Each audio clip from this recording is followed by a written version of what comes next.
Bismillahirrahmanirrahim. Alhamdulillahirrabbilalamin. Segala puji bagi Allah, kita selalu panjatkan tidak henti-hentinya setiap hari apapun yang terjadi di hari kita, dalam keluarga kita, dalam hidup kita bersama orang tua, bersama anak-anak, ataupun bersama pasangan kita, suami atau istri kita. Dan mudah-mudahan di siang hari ini kita bisa mendapatkan banyak kebaikan insya Allah, ya karena cita-cita kita kan kebaikan, ya orientasi kita kebaikan. Makanya kalau tuh kita dulu nikah, nih kalau yang udah menikah ya, kalau yang belum nikah, eh, apa ya, jadi pesan juga nih, itu kita doakan barakallahu laka wa baraka alaik wa jama'a bainakum fil khair, ya kan, supaya Allah menyatukan kebaikan-kebaikan yang terserak di antara kita. Ya kita punya kebaikan, pasangan kita punya kebaikan, dan pernikahan itu fokusnya adalah mencari kebaikan. Ya, jadi kalau kita cari kurang pasti banyak ketemu soalnya. Makanya fokus pernikahan itu adalah untuk mencari kebaikan. Ya demikian pula dalam kehidupan keluarga kita, sama-sama kita dengan pasangan atau dengan anak-anak kita, fokus kita sebenarnya adalah untuk menjadi baik dan berfokus untuk membaikan apa yang sudah baik tadi. Ya potensi-potensi kebaikan ini yang kita optimalkan supaya menjadi lebih baik dari sebelumnya. Ya, mudah-mudahan sebagai bentuk syukur kita pada Allah di siang ini, kita ikhtiar untuk membaikkan kembali hidup kita, keluarga kita, pengasuhan kita, pernikahan kita, dan mudah-mudahan Allah mudahkan semua rencana kita untuk menjadi lebih baik, insya Allah. Ya, mudah-mudahan, amin. Salat serta salam pada Rasulullah Sallallahu Alaihi Wasallam, Nabi kita kedua kita, Nabi akhir zaman, yang mengenalkan kita, mengajarkan kita, menuntun kita, membimbing kita, bahkan mungkin kelak menyelamatkan kita di hari akhirat nanti, yang Masya Allah gitu ya, jadi Nabi penutup para Nabi, Khatamul Anbiya. Ini saya sering tambahkan khatam itu kan cincin, artinya cincin ya, cincin para Nabi.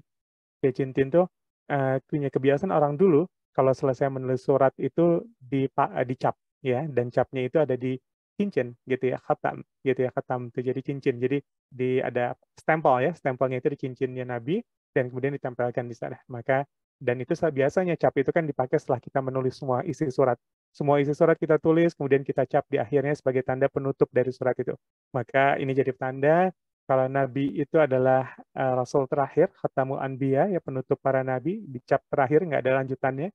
La Nabi apa Anda ya, nggak ada Nabi setelahnya. Dan mudah-mudahan kita imani ini dan kita contoh sebisa mungkin ya, semampu kita untuk kemudian kita meniru dan meneladani beliau ya Rasulullah SAW dalam keseharian kita dan kita ajarkan juga pada anak-anak kita.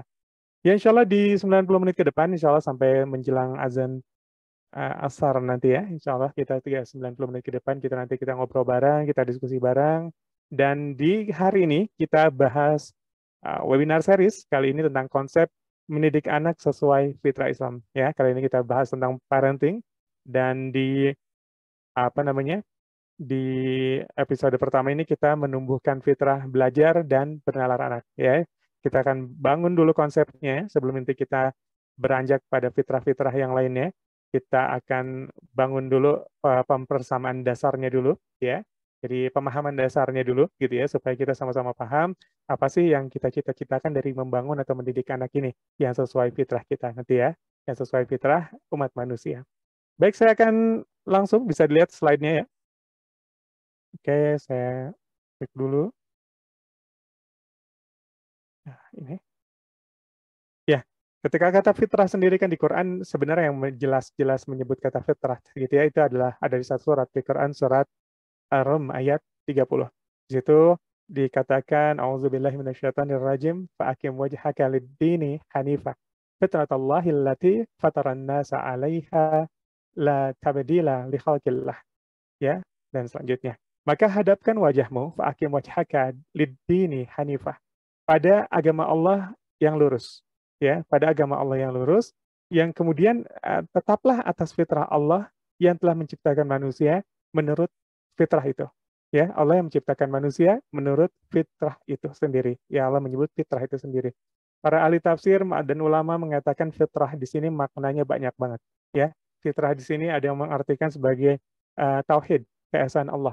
Ada yang menyebutnya juga sebagai Islam itu sendiri. Ya, ada yang menyebutnya sebagai potensi manusia. Potensi manusia. Ya, ada banyak penyebutan tentang makna fitrah itu sendiri. Ya, para ulama. Ya, kalau dalam sisi bahasa, fitrah itu sendiri banyak juga artinya. Ya, ada juga disebutnya sebagai sifat dasar. Ada juga kemudian fitrah itu disebutnya juga sebagai sebuah kemampuan berpikir otak untuk memilih gitu ya. Ada yang menyebut seperti itu. Dan ini makna fitrah yang kita samakan dulu. Ya, ketika Allah menyebutnya ini fa'aqimu wajhaka lid-dini hanifa fitratallahi allati fataran nasa 'alaiha, ketika Allah tetapkan pada kita lurus pada agama Allah, maka tetaplah atas fitrah yang Allah telah ciptakan manusia menurut fitrah itu. Ya, nanti kita akan bahas dulu. Saya akan simpulkan dulu pemahaman kita tentang fitrahnya. Kalau menurut Ibnu Abbas, ya, fitrah itu, nanti dulu sini ya, fitrah itu semua hadis atau ayat-ayat yang bicara tentang fitrah, kata beliau, kata Ibnu Abbas, itu menurut pada penciptaan manusia. Ya, pada manusia pada dasarnya. Karena kalau menyebut kata-kata fitrah, ya, karena fitrah itu kan fatara, itu sama dengan kejadian atau penciptaan, gitu ya. Maka kalau Quraisy Shihab misalnya, itu mengatakan fitrah itu adalah penciptaan sesuatu yang belum pernah ada sebelumnya. Itu fitrah, gitu. Jadi penciptaan sesuatu yang baru yang belum pernah ada sebelumnya, ya. Dan kemudian Ibnu Abbas bilang kalau kita bicara tentang fitrah, maka kita bicara semua tentang asal-usul manusia atau manusia pada awalnya. Manusia pada awalnya, karena hadis-hadis ataupun ayat yang bicara tentang fitrah itu berputar pada sekitar bahasan manusia. Ya, maka kita sepakati nih, kita ngikutin aja dulu pendapatnya Ibnu Abbas ya. Maka yang disebut fitrah ini adalah mengikuti manusia pada awalnya. Ya, jadi kita kembalikan pendidikan kita pada fitrah, anak-anak kita pada fitrah, pada seperti apa yang Allah ciptakan pada awalnya bagi manusia. Ya, Allah ciptakan itu ya itu, ya nggak usah ditambah-tambahin ya. Kalau orang sering bilang kalau sudah diciptakan Adam Hawa, yang nggak usah ditambahin yang lain gitu ya, nggak usah ditambahin yang ketiga nanti siapa di antara Adam dan Hawa itu ya. Karena fitrahnya sudah dikatakan zakar wa unsa, diciptakan laki-laki dan perempuan untuk apa, lita'arofu dan lain-lain. Itu fitrah. Karena itu bentuk penciptaan yang Allah sebutkan langsung, maka itu adalah fitrah, adalah manusia ketika diciptakan pada awalnya. Ya, nah, walaupun tadi dikatakan secara bahasa, fitrah itu sendiri bisa jadi juga bermakna tentang sifat dasar dan lain-lain, tapi para ulama kemudian juga memisahkan makna itu sendiri sedikit berbeda. Ya, nanti ada yang disebut dengan tabiat atau watak, ada yang disebut dengan gharizah, gitu ya. Nah, apa tabiat? Tabiat itu sesuatu karakteristik yang unik, ya. Misalnya orangnya yang satu antar manusia ada yang lebih pemarah, ada yang lebih nggak pemarah emosinya, gitu ya. Itu tabiat, ya, tapi bukan fitrah, ya. Tabiat yang setiap manusia dikasih unik. Fitrah itu main secara umumnya, ya, manusia begini, begini, begini, tapi tabiatnya orang bisa jadi ada yang berbeda. Ada yang sedikit gampang panas, ada yang nggak terlalu gampang panas, ada yang cuek aja orangnya, gitu ya. Nanti mungkin kita kenal kalau dalam bahasa-bahasa sekarang karakter, ya, itu yang berbeda-beda mungkin, ya, tapi itu bukan fitrah itu sendiri. Dan kemudian ada juga disebut nanti dengan kata garizah, gitu ya, garizah, ya. Garizah itu atau orang bilangnya naluri, ya, ada yang bilang naluri, ada yang bilang sifat dasar, gitu ya. Sifat dasar ini, garizah ini adalah uh, sesuatu yang kita miliki sejak dasar, naluri, ya, tumbuh begitu saja, cuman dilakukannya tanpa kita sadari, ya. Kita tanpa sadar kita akan melakukannya. Yang dia terjadi, ya bahkan terjadi ketika tanpa ada kesadaran. Ya, misalkan kalau kita bicara tentang syahwat, ya, tertarikan dengan lawan jenis, kawin, seksual, terkait dengan hubungan seks dan lain-lain, gitu kan? Itu kan ada dalam binatang juga. Binatang juga punya naluri itu, ya. Bedanya apa? Kita dituntun untuk kemudian kita bisa menuntunnya dalam kesadaran. Ya, ini berbedanya, ya. Maka garizah itu wajar. Rasa cinta itu wajar loh. Ya, sebagai apa? Naluri, ya. Menjadi fitrah ketika ini bisa dikendalikan. Menjadi fitrah ketika ada kesadaran dalam rasa cintanya, gitu ya. Tertarik dengan lawan jenis itu naluri, gitu ya. Menjadi fitrah ketika kita tertariknya dalam batas kesadaran. Karena kalau semua diikutin pembenarannya habis-habisan tuh sama yang orang-orang liberal, gitu ya. Sama mereka yang liberal nih habis-habisan. Kenapa? Ini fitrah dasar, rasa yang boleh, rasa kebebasan, rasa yang lain-lain. Tapi dalam Islam ini ada aturannya, ya, karena menjadi fitrah ketika ternyata dilakukan dalam batas kesadaran. Ada wilayah-wilayah kesadaran ketika melakukan, gitu ya. Maka kita pahami sama-sama yang kita maksud nih dengan fitrah ini, ya, kita kalau simpulkan dari sini adalah kadang-kadang sifatnya umum, tidak selalu bersifat karakteristik atau keunikan, yaitu menjadi tabiat, atau kemudian yang kedua, dia juga disadari ketika melakukannya. ya. Maka kita pahami fitrah yang kita tumbuhkan supaya anak-anak, kalau fitrahnya itu adalah fitrah yang terkait dekat-dekat dengan naluri, ini sesuatu yang ada kesadarannya juga. Kadang-kadang gitu kan, nggak kesadaran apa, misalkan ya laki-laki perempuan, anak kita sudah remaja, bercampur baur laki-laki dan perempuan, akibatnya ya begitulah gitu ya, kita sudah bisa tebak selanjutnya. Dan ketika melakukan mereka tidak sadar, kalah dengan syahwatnya. Nah ini yang kita hati-hati, ya ini hati-hati. Kenapa? Karena sekali lagi ini garizah, ini naluri, ya garizah ini naluri yang memang apa? Tiap manusia mungkin dikasih sebagai sifat dasar, tapi itu terjadi bahkan dalam ketidaksadarannya, ya. Tidak sadar pun dia akan ada naluri itu. Nah, fitrah itu lebih terluruskan pada bentuk kesadarannya.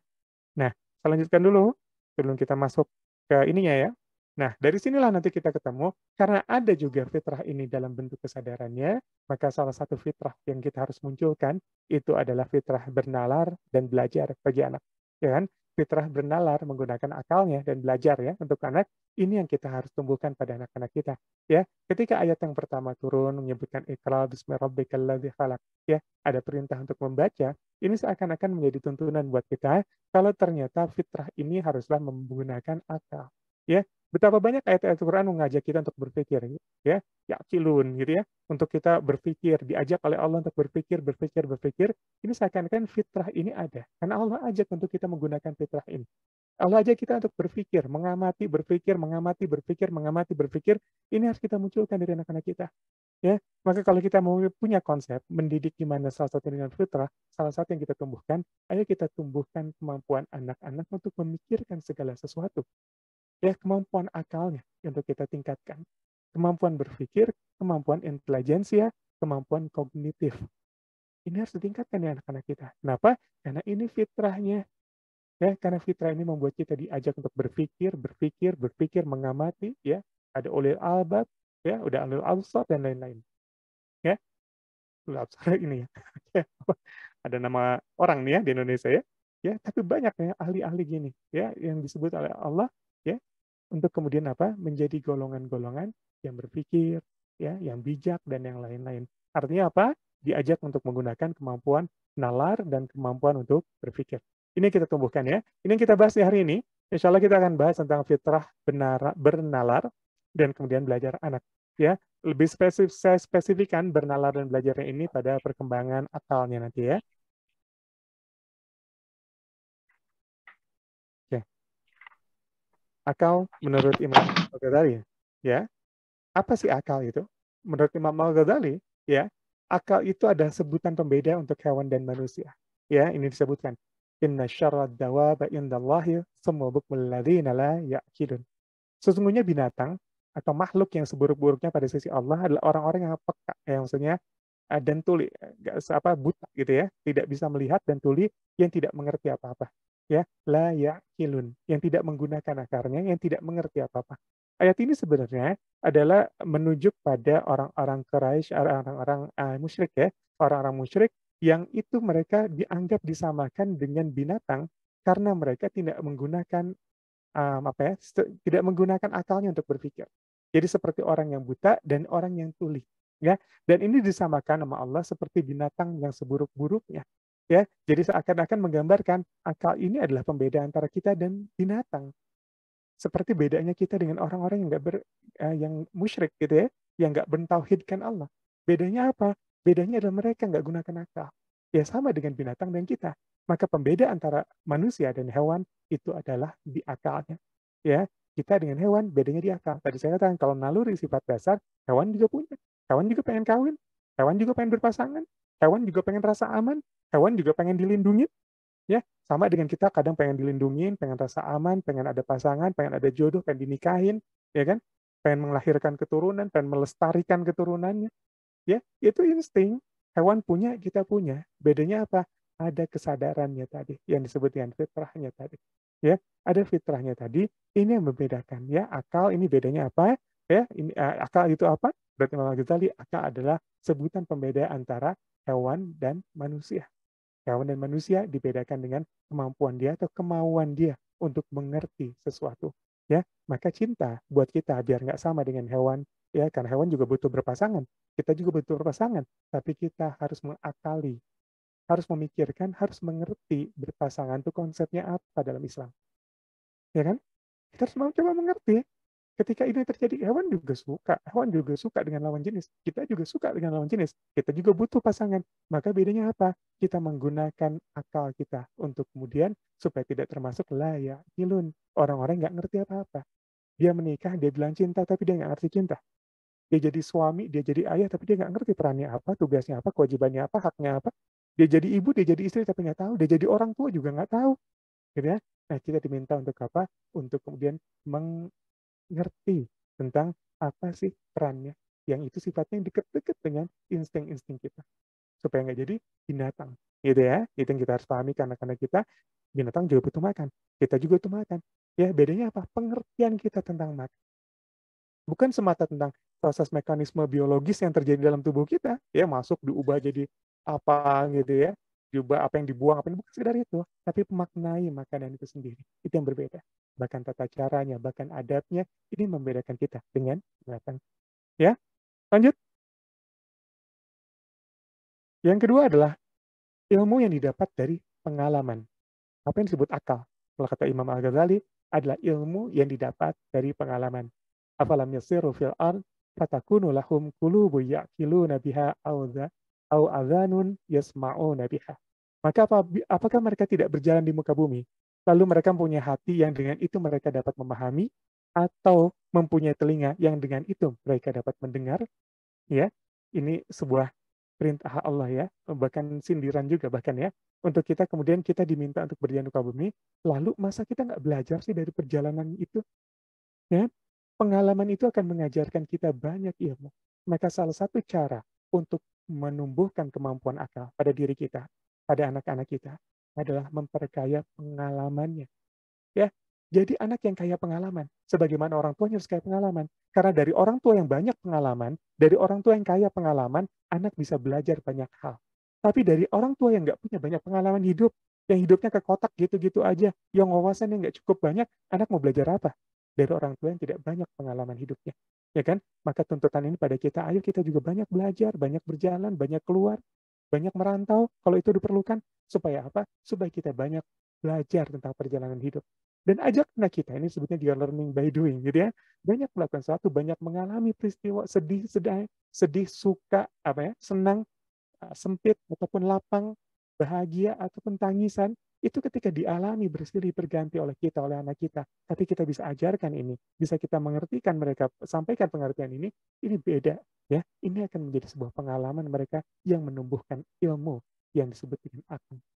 Akalnya tumbuh karena mendapatkan ilmu yang berdasarkan dari pengalaman. Ya, dari Al-Hajj ayat 6 pula. Ini kemudian ada perdebatan para ulama tentang di mana sih sebenarnya letaknya akal kita, ya. Karena di sini katakan lahum qulubu ya'qilun gitu ya. Lalu mereka mempunyai hati, dengan itu dapat memahami, dengan itu dapat berpikir, ya'qilun ya. Maka kemudian di sini berpikir, apakah berarti di hati kita, di kulub kita, di jantung kita, berarti ada otaknya gitu, ada akalnya? Ini jadi perdebatan para ulama. Di mana sih letaknya? Apakah di atas kepala kita, akal, atau ada di hati kita, ya, kulub kita, ya. Dan banyak juga penelitian-penelitian sekarang yang mengatakan ternyata jantung sebagai gambaran dari kolb ya, kolb itu kan lebih tepatnya miripnya jantung bukan hati ya. Kalau diterjemahkan kolb itu kan heart ya, heart itu jantung sebenarnya bukan hati ya. Memang di Indonesia terjemahnya sedikit turun ke bawah ya, jadi hati. Tapi kolb, maka kata Nabi ada satu genggam daging ya, seonggak daging yang kalau bagus bagus ya, kalau jelek jelek. Itu kan segitulah fungsi jantung ya, dalam keadaan makna harfiah atau bukan ya, cold itu ya jantung kan sebenarnya begitu ya, kalau dalam sisi bahasanya gitu ya, itu adalah jantung. Makanya ada penelitian sekarang bilang jantung itu ternyata punya sendiri. Ya, kata penelitian seperti itu. Ya, Allah sudah mengatakan juga sebenarnya lahum qulubu ya'qilun gitu ya. Lalu mereka punya hati, dengan itu mereka dapat memahami, atau punya telinga, yang dapat itu mereka mendengar, dapat mendengar.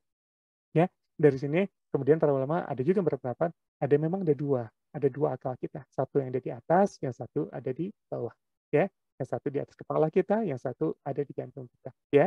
Tapi dari ayat ini memang ternyata ada juga pengaruh-pengaruh kita untuk yakilun tadi dalam tubuh kita, dalam hati kita. Ini nggak usah dipermasalahkan ya, ini hanya perbedaan pendapat saja. Tapi ini artinya adalah akal itu adalah ilmu yang didapat dari pengalaman.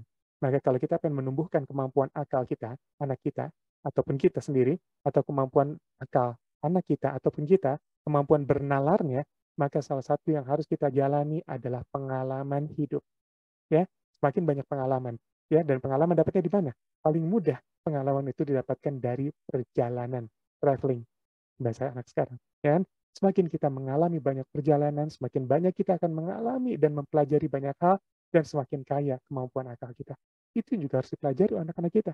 Maka salah satu yang harus diatur, dikontrol oleh kita untuk anak-anak kita adalah rencana-rencana berjalan. Rencana-rencana perjalanan. Ya, di webinar sebelumnya yang bahas pernikahan ya, yang apa ya, awal pekan kemarin ya, saya sempat bahasakan ada kata al-qasas ya di Quran itu. Artinya kisah. Ya, kisah itu salah satu makna al-qasas itu adalah menelusuri jejak. Menelusuri jejak. Maka di sana dikatakan ibunya Nabi Musa ketika nyuruh anaknya yaitu kakaknya Nabi Musa waktu kecil bayi untuk ngikutin pas di sungai, disebutnya kus gitu ya. Ikuti jejaknya, ikuti jejaknya.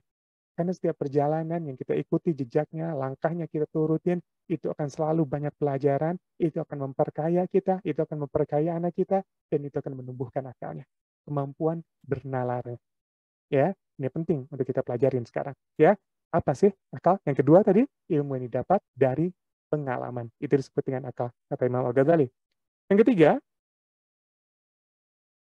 bentar, kekuatan yang mengalahkan syahwat. Innal ladzina amanu wa 'amilus solihati ulaika hum khairul bariyah. Abu Hurairah ketika mengucapkan ayat ini, dia mengatakan inilah dalil kalau manusia itu bisa lebih baik daripada malaikat. Khairul bariyah. Ya, manusia bisa lebih baik dari malaikat ketika apa? Kata dia, ketika manusia itu beriman dan beramal soleh. Beriman dan beramal soleh, lagu keimanannya kuat, dan iman itu orang-orang beriman tadi katakan ya, itu adalah mereka berpikir. Tapi orang-orang kafir Quraisy itu dikatakan di ayat sebelumnya kita bahas, itu layak filun, ya, jadi nggak menggunakan pikirannya untuk memikirkan banyak hal. Ya, orang beriman berarti orang menggunakan akalnya, ya, dan kemudian beramal soleh, dan mereka itu adalah sebaik-baik makhluk. Maka kemudian ada seorang ulama, itu Malik bin Nabi. Beliau juga pernah, kalau salah ya, datang ke Indonesia pas konferensi Asia Afrika dari Aljazair.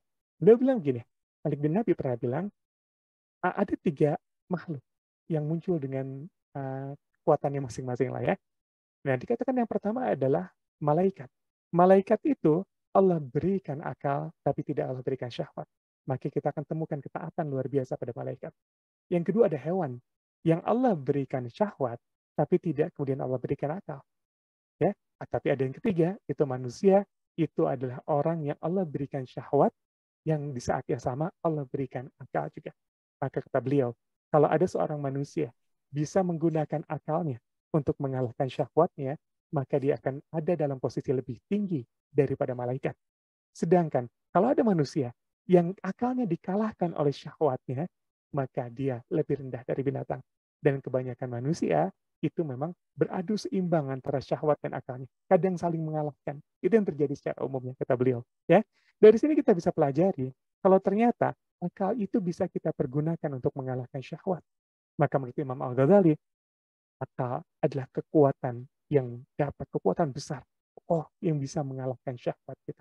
Ya, setiap ada syahwat, itu bisa dikalahkan oleh akal. Pernah ada satu penelitian di, kalau salah BBC ya, di sebuah stasiun TV, udah lama sebenarnya. Jadi ada dalam penelitian itu adalah ada seorang perempuan cantik pakai, bukan negara Muslim ya, dia pakai baju seksi gitu ya, cantik banget. Dia datang ke mahasiswa laki-laki, ya. Kemudian datang ke mahasiswa laki-laki, dia tanya, mau nggak malam ini kamu pergi sama saya? Kita pergi berdua aja. Terserah kamu mau ngapain, bebas. Saya bayarin semuanya. Terserah kamu mau ngapain saya, boleh. Ya, cantik gitu ya, cantik pakai baju yang seksi, dan dia tawarkan dirinya. Ya, bahkan tidak perlu keluar uang gitu, saya akan membayar semuanya kalau ada biaya. Semua orang mau. Mahasiswa yang didatengin mau. Kecuali satu orang mahasiswa. Ya, pas ditanya kenapa, alasannya dia bilang karena besok ada ujian. Besok ada, kalau bahasa anak kuliah, besok ada UTS atau UAS gitu ya. Ya, besok karena ada ujian, dia nggak jadi itu. Kenapa? Karena ada sesuatu yang besar yang menarik perhatiannya, maka syahwat bisa dikalahkan. Maka salah satu cara sebenarnya untuk mengalahkan syahwat kita adalah memperkuat akal kita. Keinginan kita untuk berpikir. Ya, keinginan kita untuk mempelajari semua dan beban itu bisa mengalahkan syahwat kita. Ya, maka menurut Imam Al-Ghazali itu adalah kekuatan yang mengalahkan syahwat. Itu akal. Ya. Kemudian yang terakhir menurut Imam Al-Ghazali, yang dimaksud dengan akal adalah ilmu yang didapat saat anak akil balik. Ya. Ketika anak akil balik, maka dia dapat ilmu yang disebut dengan akal. Yang dengan ini dia bisa membedakan benar dan salah. Ya, ini spesifik nanti kita bahas lebih dalam tentang akal bagi anak ini. Ya, yang kita pahami sama-sama tidak diangkat pena atas 3 kelompok manusia, anak-anak hingga baliknya, orang tidur hingga bangunnya, dan orang gila hingga sembuhnya. Ya, nanti kita ketemu konsep dalam Islam, ini yang disebut dengan usia mukallaf. Ya, usia ketika orang terbebani, ketika anak mulai menanggung bebannya sendiri. Dalam Islam, ketika dia nanggung pahala dosanya sendiri, dia terkena hak dan kewajiban. Karena sebelum usia itu, anak-anak tidak terkena hak dan kewajiban. Ya, banyak bicara hanya haknya saja, tapi nggak banyak bicara kewajiban. Selain hal yang kecil-kecil. Ya, tapi ketika usia dia sudah mukallaf, maka dia sudah menjadi anak yang menanggung beban lebih besar lagi.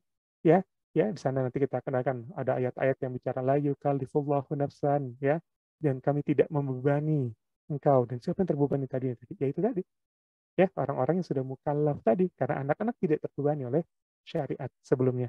Maka akal itu adalah ilmu yang didapat saat anak akil balik. Ya, kita kesini dulu. Ya, jadi kalau menurut Imam Al-Ghazali, ada 4 tadi. Yang disebut akal adalah sebutan pembeda hewan dan manusia. Yang kedua, ilmu yang didapat dari pengalaman. Yang ketiga, kekuatan yang mengalahkan syahwat. Yang keempat, ilmu yang didapat saat anak akil balik. Ya, itu yang dimaksud dengan akal. Ya, jadi ketika kita tumbuhkan nalar kita, nalar anak-anak kita didik dia supaya nalarnya tumbuh lebih kuat, kita punya target seperti ini. Kenapa? Ya, jadi itu ya. Jadi kita sebentar saya ada pesan sponsor tadi. Ya, seperti itu. Jadi kita tumbuhkan lagi akal anak-anak kita, kemampuan berpikir, ini adalah bagian dari fitrahnya. Karena bagaimanapun syahwat ini dikendalikan, bukan atau naluri-naluri atau rizah tadi ya, itu bukan semata yang kita nempel. Oh kita wajar kok saya sekarang cinta, wajar pengen memiliki. Nanti anak kita ngomong gitu. Wajar suka sama perempuan, tapi akal akan menuntunnya sesuai fitrahnya, sesuai asalnya dia ketika diciptakan. Ya, ini yang harus kita pahami. Nah, saya bahas ke sini dulu. Nanti kita bahas yang keempat. Ini kita banyak fokus di bahas ini ya, akal menurut Imam Al-Ghazali. Karena kita bicara tentang parenting, ya, parenting di siang ini, maka nanti kita banyak bahasannya di bahas yang ke poin keempat ini. Ya, tanda mukallaf itu paling tidak tiga dibulatkan, adalah muslim, berakal, dan balik. Ya, maka seseorang tidaklah mukallaf ketika dia tidak seorang Islam, ya, bukan seorang Islam atau bukan Muslim, maka dia tidak mukallaf. Maka syariat Islam itu tidak membebani orang-orang di luar Islam. Itu seperti itu, ya, kita pahami. Jadi orang di luar Islam nggak diwajibkan salat, nggak diwajibkan nutup aurat, itu diwajibkan untuk orang Islam. Ya, kita punya teman, anak kita punya teman, umurnya udah 17 tahun, ya, anak kita wajib. Kalau temannya non-Islam, dia nggak wajib untuk kemudian tutup aurat. Ya, kita nggak bisa memaksa dia. Kamu gaul disuruh pakai jilbab dan ini enggak. Karena mukallaf ini, beban ini hanya mengenai pada orang-orang yang itu mukallaf muslim, ya, beragama Islam. Yang nggak Islam enggak. Ya, kemudian juga balik, ya, balik ini bedakan antara akil balik dan balik, ya. Karena balik itu memang wilayahnya wilayah biologis, perubahan-perubahan dalam sisi biologis, ya. Biasanya cirinya yang pertama itu adalah paling mudah adalah puber, ya. Puber apa? Tumbuhnya rambut tipis dan kemaluan, ya. Tapi bukan rambut tipis, rambut yang kaku, ya, kaku dan tebal, gitu ya. Kalau tipis itu belum tentu rambut rambut apa namanya rambut balik, ya, karena bisa jadi di bawah 10 tahun pun ada, ya, tapi beda. Nanti ini dalam fikih itu adalah rambut tebal kaku, ya, ketika itu ada maka dia sudah dalam fase pubertas atau dalam sisi pertama balik, ya. Yang kemudian yang kedua adalah datang bulan atau ihtilam buat laki-laki, ya, datang bulan atau haid buat perempuan. Yang kedua adalah ihtilam, ya, nah itu tanda untuk anak itu sudah sampai usia balik, ya, atau usia dia bisa jadi mukallaf. ya dia bisa jadi mukallaf gitu ya. Kenapa? Dia sudah usia siap secara biologis seperti itu. Dan yang ketiga, dibulatkan di 15, kalau Imam Hanafi itu di 17 tahun atau 18 tahun. Untuk apa? Untuk orang-orang atau anak-anak yang tidak mimpi atau kemudian tidak datang bulan sampai usianya 15 tahun, maka dianggap sudah terjadi dan itu dianggap sudah balik. Walaupun dia mungkin belum datang bulan juga di usia 15 tahunnya. Ya, tapi secara fikih kalau dia 15 tahun ya udah, dia dianggap berarti sudah balik ya, sudah balik dan dalam usia ini dia sudah bisa untuk kemudian menjadi mukallaf. Ya, tentu dengan syarat terakhir berakal ya, berakal sehat, ya tidak gila, ya dalam keadaan sadar, tahu benar, salah, dan lain-lain, akalnya tumbuh normal, maka dia adalah seorang mukallaf. Ya. Jadi kita pahami ini dulu untuk mendudukkan anak kita, karena nanti salah satu pengertian akal itu adalah ilmu yang didapat setelah anak itu akal balik, maka nanti kita ketemu di sini nih. Anak akil balik ini tuntutannya lebih beda daripada sekedar anak-anak di bawah akil balik. Ya. Dari sini saya akan turunkan lagi pada ini yang sering saya pakai, pemetaan pada 3 usia ini, ya. Karena nanti pertumbuhan akal itu berbeda, ada 3 fasenya, ya. Yang pertama di usia 0 sampai 7 tahun, 7 sampai 10, kemudian 10 sampai 15 tahun. Perkembangannya akal berbeda, ya. Maka di sini nanti perkembangan keilmuannya juga berbeda, maka fitrah kita mengajarkannya juga beda, sesuaikan dengan perkembangan akalnya. Ya, perkembangan kemampuannya karena inilah fitrahnya. Allah turunkan memang perbedaan-perbedaannya, ya. Yang pertama di 0 sampai 7 tahun.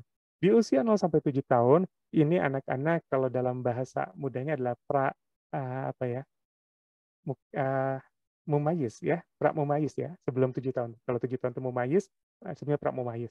Ya, walaupun ada juga mengatakan kalau di bawah 10 tahun itu disebutnya sobi, gitu ya, kalau bahasa Quran menyebut sobi itu di bawah 10 tahun biasanya, dan katakan juga di bawah 7 tahun, itu sobi juga ya.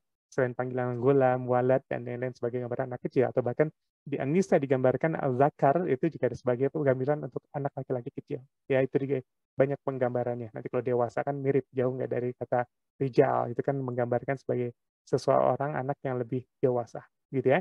Nah, balik lagi, di usia 0 sampai 7 tahun adalah ketika anak-anak itu masih tumbuh utama awal-awal dengan kemampuan akalnya, belum cukup banyak bisa mencerna lain-lain, banyak hal, dan masih berfokus pada dirinya sendiri.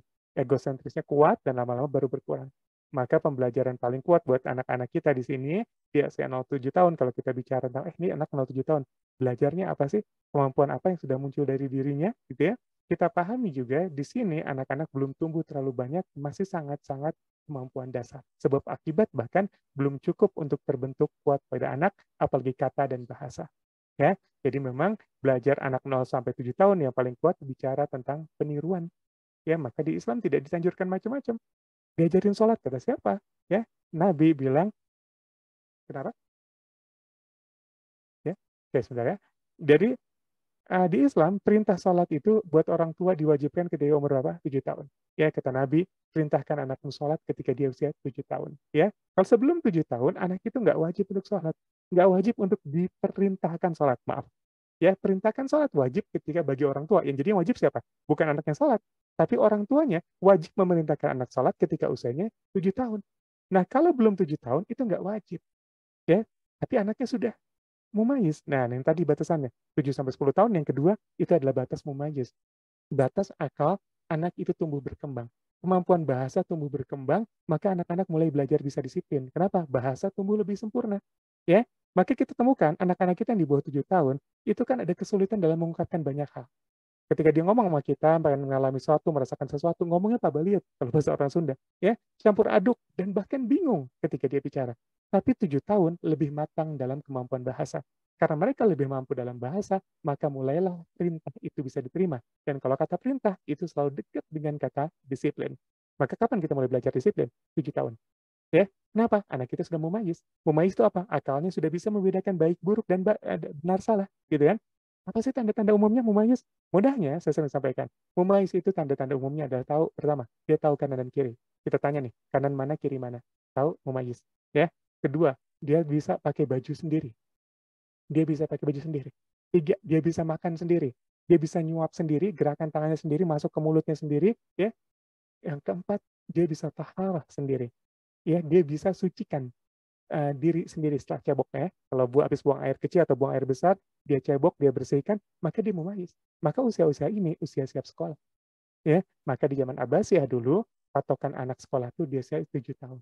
Kenapa? Kemampuan akal bahasa itu sudah tumbuh berkembang. Ya, sama dengan kita sebenarnya 7 tahun ya untuk sekolah. Tapi seandainya di bawah 7 tahun gimana? Maka Nabi katakan juga tadi perintahkan anakmu sholat ketika 7 tahun. Maka kalau kita punya anak 7 tahun, wajib buat siapa? Bukan buat anak. Buat orang tua memerintahkan anaknya sholat. Memerintahkan kata Nabi. Apa? Ada kata perintah. Ya, itu tadi kenapa bisa perintah? Karena umurnya 7 tahun, sudah mengerti kemampuan bahasa, sudah bisa diperintah.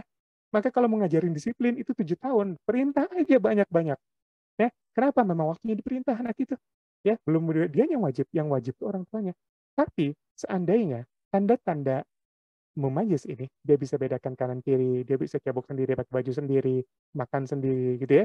Itu sudah ada ditemukan. Ketika anak itu di bawah 7 tahun, maka sunnah bagi Anda orang tua untuk kemudian memerintahkan anaknya sholat. Nggak wajib, tapi udah bisa diajak. Kenapa? Udah kelihatan. Lalu gimana kalau anaknya sebelum 7 tahun? Ngajarin sholat ke anak-anak di bawah 7 tahun gimana? Bukan dengan kata perintah, tapi dengan cara contoh. Beliin simbol-simbol yang deketin dengan agama. Ya kan? Kita beliin sajadah kecil, beliin mukena kecil, beliin peci kecil, kemudian Allahu Akbar sholat, setiap waktu sholat, yuk sholat, yuk sholat. Main-main nggak ada masalah, jangan marah-marah. Karena belum wajib buat anaknya. Kalaupun 7 tahun yang wajib itu orang tuanya untuk memerintahkan anaknya, bukan dia anaknya. Maka kalau ternyata agama aja, Allah aja nggak memberatkan, karena wajib itu menjadi berat, gitu ya, tidak membebankan, makanya kalafa itu beban, terbebani, dan dia belum mukallaf, belum terbebani, maka kenapa kita kemudian membebani anak-anak kita? Jangan-jangan fitrah ini nggak nyampe, karena kita mengajarkan yang justru nggak sesuai dengan fitrah. Ya, bukan anaknya nggak belajar sesuai fitrah, jangan-jangan gurunya, orang tuanya, yang mengajarkan yang nggak seperti fitrahnya. Sedangkan anak itu seperti itu, dan Nabi tahu itu. Maka kata Nabi, anak-anak itu main aja dulu. Oke, belajarnya lebih banyak dalam wilayah adab. Ya, setelah 7 tahun, baru ada perintah-perintah di sana. Perintahkan anakmu sholat. Ya, maka kalau perintah sholat, misalkan kita pahami ini, turun di 7 tahun, dan misalkan itu disepakati jadi umur sekolah anak itu wajibnya di 7 tahun, seperti di zaman Abbas ya, kalau udah 7 tahun, anak-anak harus sekolah. Kenapa? Kemampuan angka, logika, bahasa itu sudah mulai tumbuh buat anak-anak, mungkin sama kita. Ya, kalau udah 7 tahun, wajibkan aja anak kita sekolah. Tapi kalau udah kemampuan itu ada sebelum anak kita 7 tahun, nggak salah juga sebenarnya untuk sekolah. Seperti nggak salah kita perintahkan anak kita untuk sholat, sunnah hukumnya. Jadi ya, seperti itu. Ya, di 7 sampai 10 tahun, ini fase-fase luar biasa ingatan mereka tumbuh karena mereka mulai terbentuk kemampuan untuk menghafal, mengingat, kognisi meningkat. Ya, saya sering mudahkan kognisi itu adalah thinking, learning, dan remembering. Ya, kemampuan untuk berpikir, belajar, dan kemudian mengingat sesuatu. Ini ketika fase dibuka ingatan kuat, menghafal begitu kuat, banyak hal diingat oleh anak-anak. Dan anak itu paling hobi menghafal sesuatu di usia 7 sampai 10 tahun. Kalau kita mengajarin disiplin, ini waktu paling tepat ngasih banyak aturan. Ya, karena salah satu kesalahan kita adalah kita tuh nggak ngasih banyak aturan waktu anak kita kecil dan sibuk ngaturnya di waktu gede. Masalahnya waktu gede pembangkangan mulai ada. Ya, pembentukan jati diri udah ada, pengaruh lingkungan udah kuat. Telat kita. Kalau kita mengasih aturan banyak, itu dilakukan semakin kecil. Makin kecil anak kita, makin banyak aturan yang harus kita sampaikan. Ya, sampaikan aja aturan wajib. Apakah jadi ngatur? Enggak. Karena anak kita masih belajar sebab akibat. Dia hanya berpikir sesuatu, sebab begini, akibat begini. Lurus. Belum banyak pikiran lain-lain. Nanti baru ada di usia 10 sampai 15 tahun. Pikiran tentang berpendapat, ya, perbedaan jawaban, ya, khayal yang lebih tumbuh, pemikiran tentang masa depan, itu muncul di usia 10 sampai 15 tahun. Karena konsep waktu yang dipahaminya pun berbeda. Ini yang sering saya tekankan. Maka kalau kita lihat nanti pelajaran anak SD kita, lihat sana, pembelajaran tentang misalkan kita samakan ya, pembelajaran anak SD misalnya masuk kelas 1 di umur 7 tahun. Kita temukan pembelajaran waktu tentang masa depan, saya masuk jam 7, pulang jam 9, berapa lama saya ada di sekolah, misalnya seperti itu baru ada paling cepat itu kelas 2 semester akhir, semester 2. Dan banyak nanti kelas 3, kelas 4. Ya, artinya apa?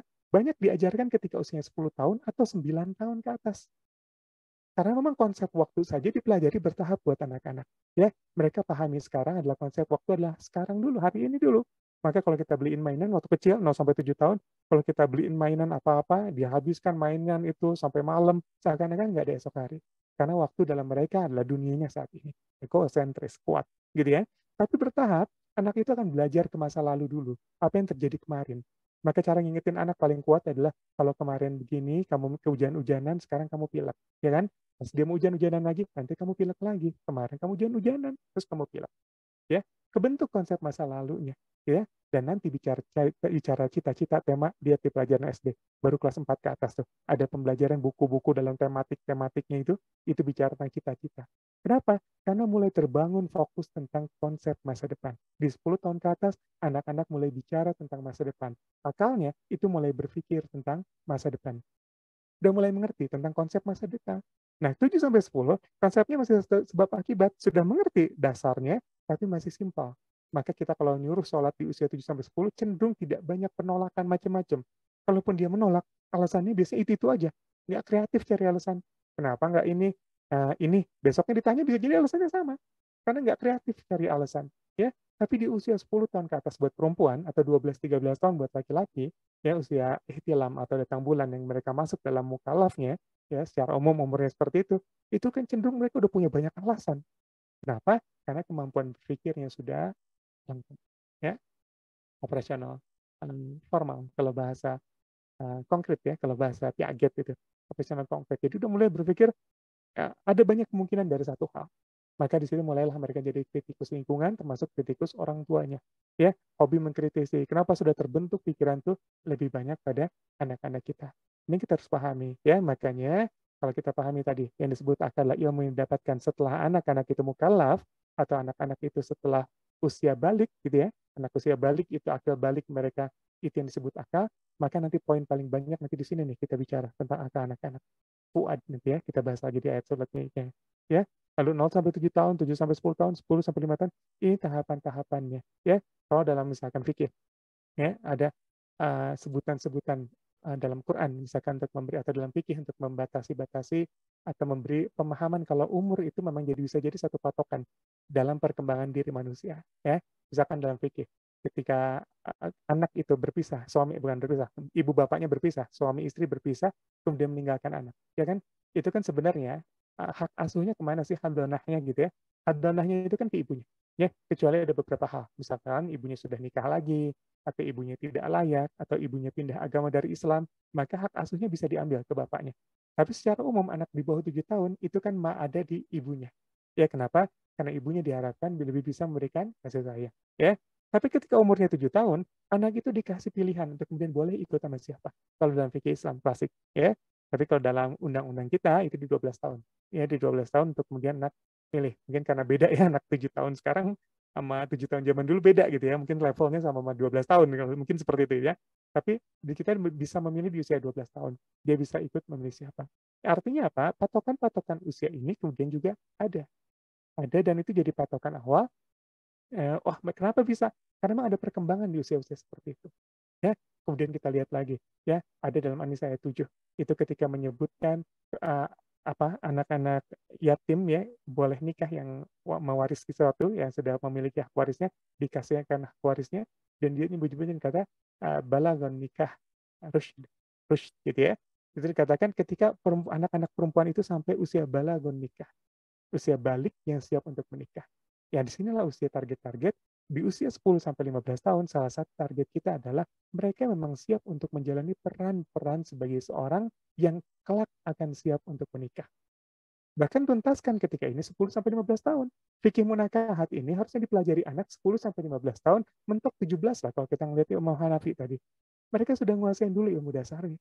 Ya, ilmu dasarnya apa sih? Paling dasar saya pikir ya kalau kita belajar munakahat buat anak-anak itu bicara tentang mahram, ya sepupu tuh mahram bukan mahram dan lain-lain ya. Itu dipelajari dulu. Jadi mereka tahu kata siapa mereka boleh buka aurat, pada siapa mereka tutup aurat. Kenapa? Karena ini bicara tentang perkembangan usia mereka. Akal mereka diajak untuk berpikir, disiapkan ilmunya bahkan sebelum kita lepas mereka. Ya, usia lainnya apa?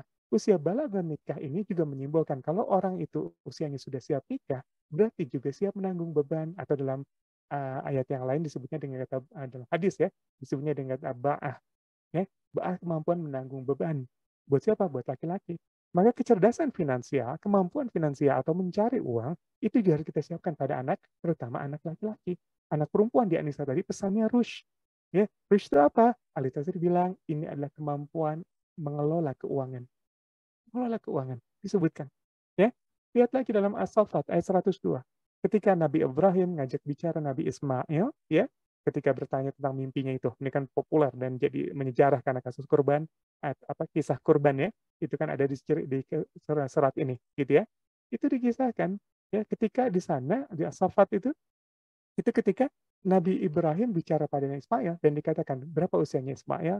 Ya, di sana dikatakan balagha ma'ahu sa'iyah. Ketika usianya Ismail itu ada dalam usia ma'ahu sa'iyah. Usia batas dia mampu bekerja bersama bapaknya gitu ya. Dan sa'iyah mampu yang sa'iyah itu seperti ba'ah. Mampu tapi yang mampunya itu belum berlari kencang.